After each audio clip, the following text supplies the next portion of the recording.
Қала тұрғыны Алексей Филимоновқа шұғыл арада көмек қажет. 34 жастағы Алексей қан обырына шалдыққан. Бүгінде обырдың соңғы кезеңімен күресуде. Дәрігерлер бұл қатерлі ісікті 1999 жылы анықтаған. Осы күнге дейін көптеген дәрілердің көмегімен өмір сүріп келген. Дегенмен аурудың соңғы кезеңі Алексей үшін өте ауыр өтуде.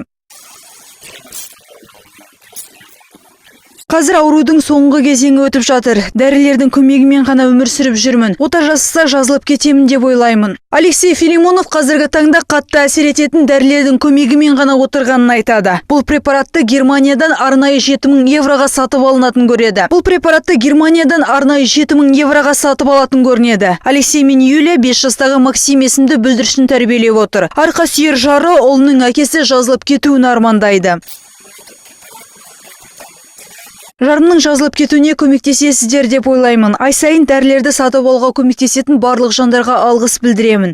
Баламыздың толыққанды отбасында өскенін қалаймын. Алексейге отаны тез арада жасауға қажет қаражатты жинауға көмектесесіздер деп ойлаймын. Алексейдің жағдайы күннен күнге нашарлауда. Дәрігерлер тез арада ота жасау керектігін айтады. Ал отаны жасауға Санкт-Петербургтегі Горбачев атындағы институт дәрігерлері дайын. Отаны жасау құнымен алдағы ем қабылдау үшін 15 миллион теңге қаражат қажет. Филимоновтар отбасы мұндай қаражатты жинауға мұршалары жоқ. Сондықтан қайырымды жандардан көмек сұрайды.